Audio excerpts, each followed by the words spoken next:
The open collective, I had a similar idea that I was applying to the mines infrastructure, where Uh-huh. if you could create something similar to a group, Hmm. but it's set up so you can record hours and record Yeah. expenses, and you record the initial financial agreement, and you can choose to make it open to crowdfunding or it's a closed financial exchange, and it's just open source. Anybody can see it, anybody can follow it as it progresses. Like right now, Bill's paying me to formulate some sort of visual, illustrated, perhaps animated explanation of what the token system looks like.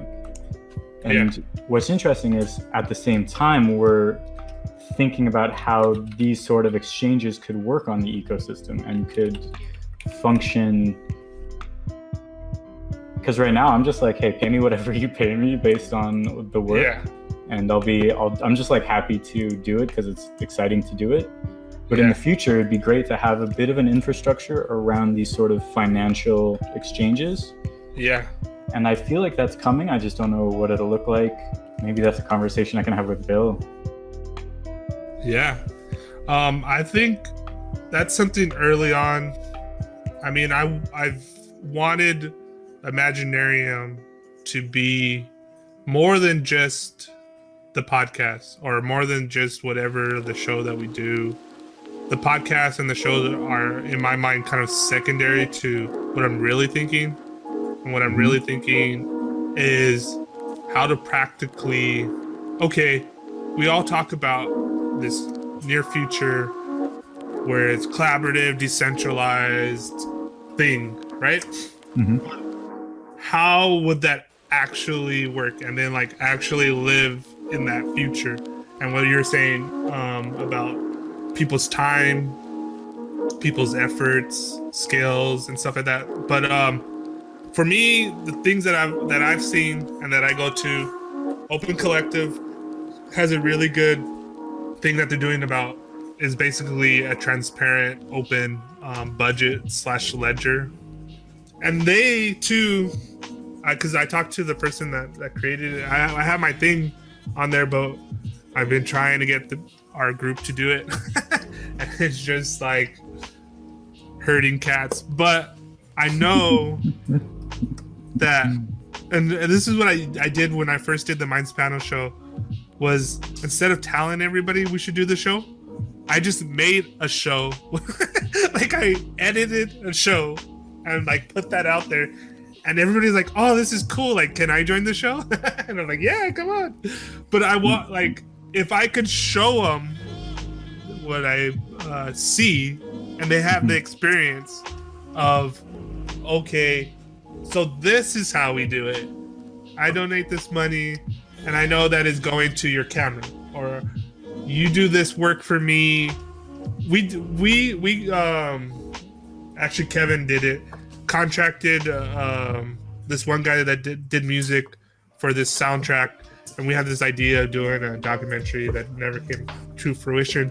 But that was the thing. It was like I had to play mediator between them two. Like Steven would contact me and be like, oh, I did the song. I'm like, okay, cool. Did you talk to Kevin? Because Kevin said that he's the one that like commissioned it. And he's like, oh, I can't get in contact with him. And then it's all like, okay, let me see what he's doing. I'm like, hey, Kevin, Steven finished the song. He wants to know, like, you know, if you like it or not. If you don't like it, he could improve on it. But I think we should pay him.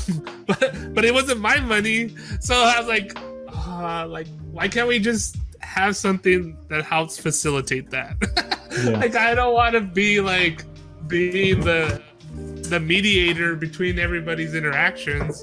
And I'm like, I do it because I kind of need to, but I was like, why can't he just be there? Like, oh, Steven finished his work. Do you like it? Oh, yes. Then give him like the money's like in like escrow. Like when I was talking to her, like you put the money into this collective fund and they hold it, and you could host it yourself. But if it's underneath a certain amount, then the organization, Open Collective, doesn't charge you to do it. Later, if you get big enough, yeah, they do.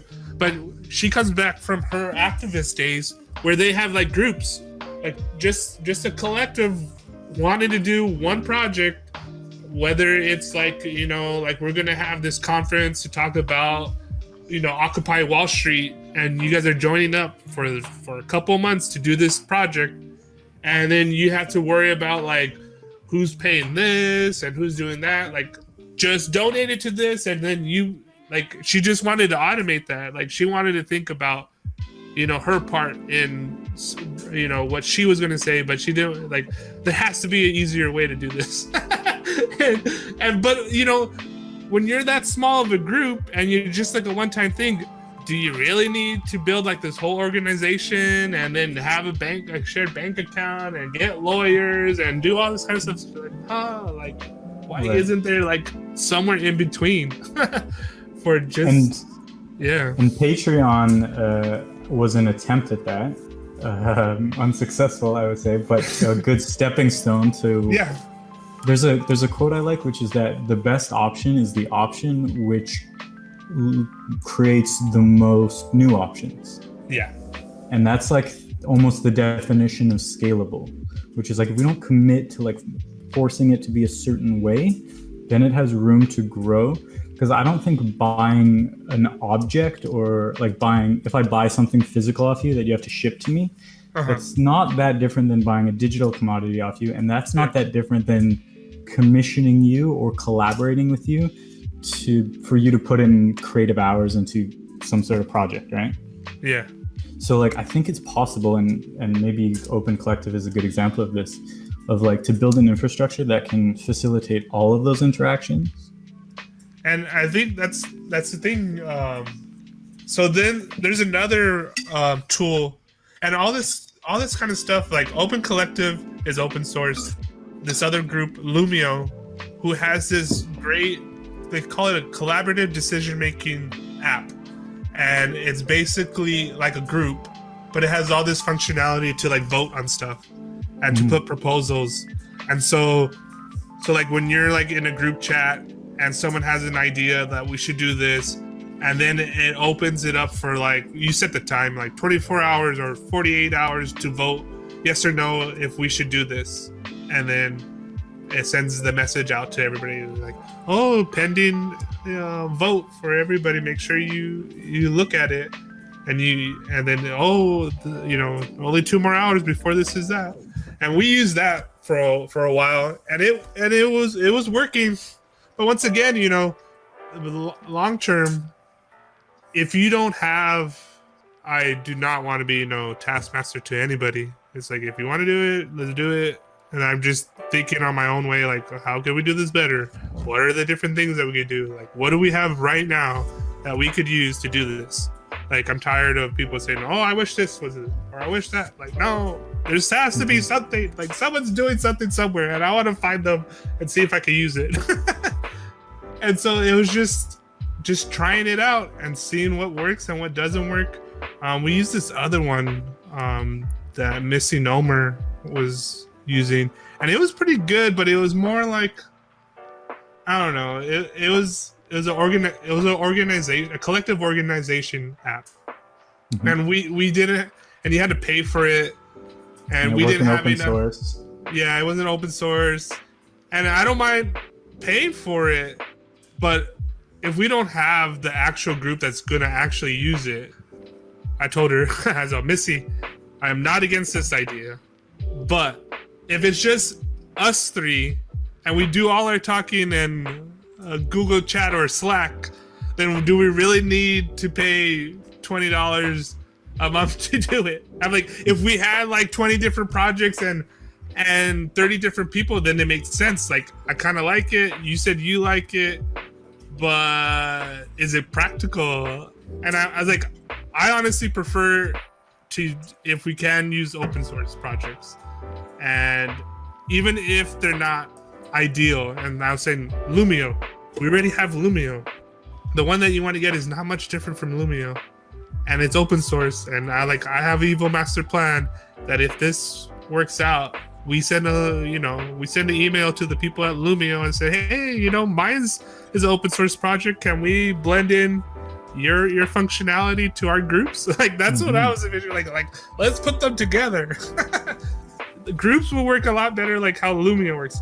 But I also think too, it's for each group. A lot of times, what I would say, I want Imaginarium to be a creative virtual workspace. And what would you need for that? And we have like this list, and we haven't used it in a while. And everything happens in ebbs and flows. But I'm really getting excited with other people. Mac has been like really excited about his poetry group, this thing, and I think we could keep on pushing groups to the limit of how we could collaborate with it. And if we need more functionality, we pitch it to Bill or to Jack or somebody and be like, you know what would be nice if we had this option on this. I mean, they need to overhaul Messenger, that's for sure too. Did you ever go on GitLab and look at the workflow there? I haven't been there in a while, but yeah, I used to go looking at that, I just became like instantly more patient for all of these projects because the amount of organization. I get because I've signed into their Git, so I get all these notifications on my Patreon mail. It's like at least like 30 of them a day. Yeah. Okay, they're working, and that's one thing is like I've been so patient with things, and you see the steady progress. But there's things for people to try out, for people to use. One thing that we still have and we still use from our testing out days is, for whatever reason, Slack seemed to be the best. It's just a group messenger, but it has like some functionality to tie in your, for as much as I don't want to use it, but Google and Google Docs and Google Drive, how easy it is to like share and all that kind of integration. It's just easy. It works. And I mean, eventually I would want to move away, but for now. So we share documents on there. And it's been kind of a lull recently. People do other things, and I never want, like I said, I'm not no taskmaster. And I usually don't say anything to anybody unless I have an idea. I'm like, let's do this. Like if I would not pitch a project if I can't do it all myself, and it'd just be like, oh, it'd be nice if you guys join. But that's just me. I just don't want to like bug people.